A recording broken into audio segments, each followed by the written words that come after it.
Shalom bien-aimés dans le Seigneur, bienvenue à notre pain quotidien.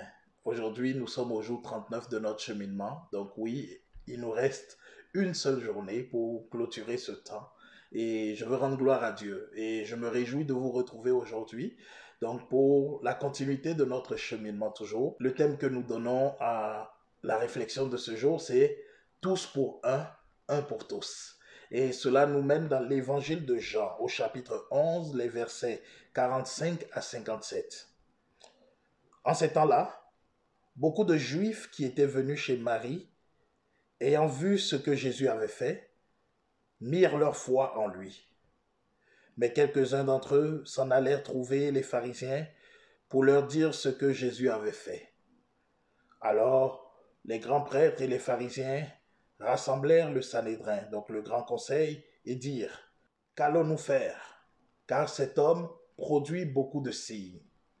Si nous le laissons faire, tous mettront leur foi en lui, et les Romains viendront détruire notre lieu saint et notre nation. » Mais l'un d'eux, Caïphe, qui était grand prêtre cette année-là, leur dit, « Vous ne savez rien.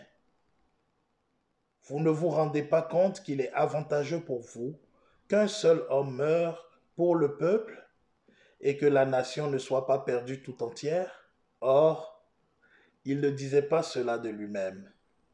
Mais comme il était grand prêtre cette année-là, il annonça en prophète que Jésus allait mourir pour la nation, et non pas pour la nation seulement, mais aussi pour rassembler dans l'unité les enfants de Dieu dispersés. Dès ce jour-là, ils décidèrent de le tuer. Jésus donc ne circulait plus ouvertement parmi les Juifs, mais il partit de là, pour la région proche du désert, dans une ville appelée Éphraïm. Il y demeurait avec ses disciples. Alors, bien-aimés, si vous permettez, je vais m'arrêter là. Comme nous le voyons dans ce texte, bien-aimés, la fin de Jésus se fait de plus en plus proche.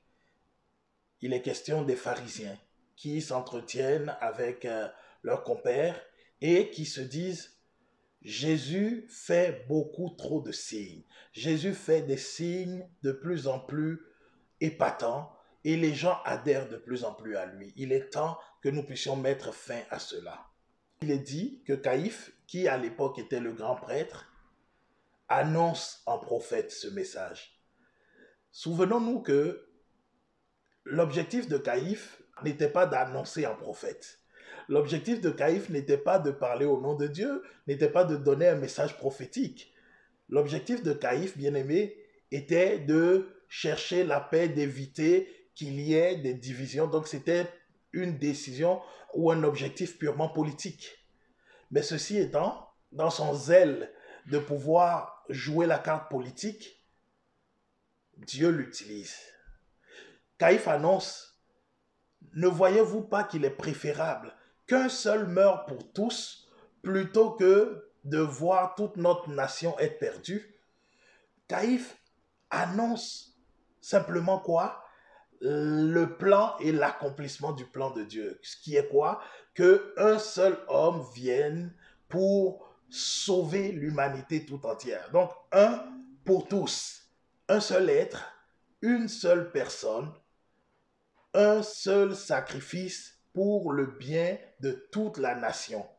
Et le texte précise qu'il ne s'agit pas seulement de la nation juive, mais pour également donner la possibilité à tous les enfants de Dieu dispersés sur la surface de la terre de pouvoir se retrouver en une unité. Bien-aimés, c'est là toute l'essence de notre foi et de notre vie de chrétien.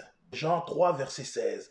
Dieu a tant aimé le monde qu'il a envoyé son Fils unique, afin que quiconque croit en lui ne périsse point, mais ait la vie éternelle. Jésus est venu accomplir son œuvre.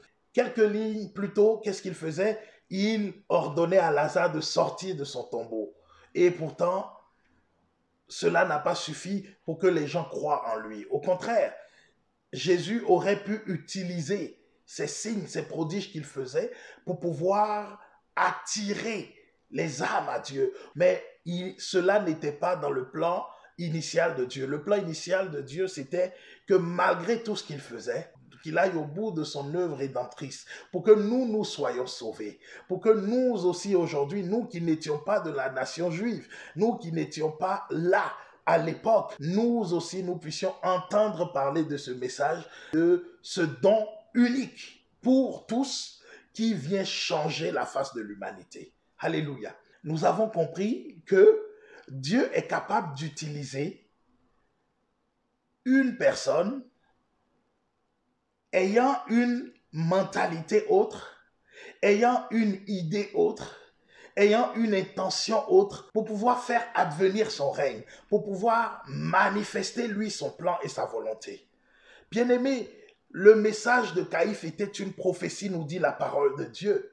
Caïphe, qui voulait simplement se débarrasser de Jésus pour avoir la paix sociale, a été utilisé comme instrument, donc comme porte-voix de Dieu pour pouvoir annoncer ce que Dieu a prévu, pour pouvoir annoncer ce que Dieu veut faire. Bien-aimé, voilà pourquoi il est important de ne pas juger trop vite les gens. Voilà pourquoi il est important, nous en tant que chrétiens, nous aujourd'hui qui sommes appelés à poursuivre l'œuvre du Christ, par notre manière d'être, mais également par les dons et les charismes que Dieu met en nous. Voilà pourquoi il est important que nous puissions, lorsque nous sommes dans la mission, lorsque nous sommes en face de nos frères, de nos sœurs, qui n'adhèrent pas à notre mentalité, qui n'adhèrent pas à notre façon de voir les choses, que nous soyons attentifs à ce qu'ils font et à ce qu'ils disent. Parce que Dieu parle tantôt d'une façon, tantôt d'une autre. Dieu peut passer par la bouche d'un âne pour annoncer une prophétie. Dieu peut passer par la bouche de Caïphe pour annoncer une prophétie qui va simplement être l'aboutissement de son plan divin. Et c'est ce que Dieu est capable de susciter. Rien ne lui résiste. Rien n'est au-delà de son champ de compétences. Il est capable de tout faire. Nous qui vivons cette fin de carême et qui sommes prêts à entrer dans cette semaine sainte pour nous nourrir davantage de l'espérance de la résurrection. Nous avons un devoir, nous avons une responsabilité, c'est laquelle continuer à amener des gens à Christ. C'est de continuer à annoncer le message de la bonne nouvelle qui est que Christ est mort pour l'humanité. Même si ça fait un non-sens dans l'esprit de plusieurs personnes, nous avons à continuer de marteler ce message. Un pour tous, c'est la seule personne de Jésus-Christ qui accepte de mourir pour le bien de tous. Maintenant intervient le tous pour un. Le tous pour un, c'est quoi? C'est que chacun de nous, là où nous sommes appelés à poursuivre l'œuvre de Christ. Chacun de nous est appelé maintenant à se mettre en action, à continuer à annoncer Jésus-Christ, à continuer à permettre à d'autres personnes d'entendre parler de Jésus-Christ et du plan merveilleux de Dieu. Bien-aimé, ce n'est pas par la force, ce n'est pas par des paroles pour convaincre que nous pouvons faire cela, mais c'est par l'Esprit de Dieu qui vient nous habiter et qui vient nous mener pour que nous aussi, nous soyons tous ensemble capables de pouvoir continuer de faire connaître Jésus-Christ et son sacrifice à toute l'humanité. Donc nous tous qui avons déjà été touchés par la grâce, à notre tour d'être des instruments, des canaux de la grâce de Dieu. Ouvrons notre cœur. En accueillant ce don merveilleux de Dieu, ne faisons pas l'erreur de vouloir l'apprivoiser, de vouloir le garder pour nous seuls. Ouvrons nos mains, ouvrons nos cœurs, ouvrons nos bouches, ouvrons nos oreilles pour que cette grâce puisse continuer à avancer, puisse continuer à se répandre dans toute l'humanité, sur toute la surface de la terre. Alors que nous sommes en train de terminer ce temps de carême, demandons à l'Esprit de Dieu de nous aider à être des instruments inutiles entre ses mains. Et demandons aussi la grâce à Dieu de ne pas fermer la porte à l'action de Dieu. Ce n'est pas nous qui définissons le champ d'action de Dieu. Alors, soyons ouverts d'esprit pour voir ce que Dieu fait et pour voir ce que Dieu peut encore faire aujourd'hui au cœur de notre société. Et je termine en disant à chacun d'entre nous qu'il est important aujourd'hui que nous puissions nous poser la question de savoir où est-ce que nous nous situons dans le tous pour un.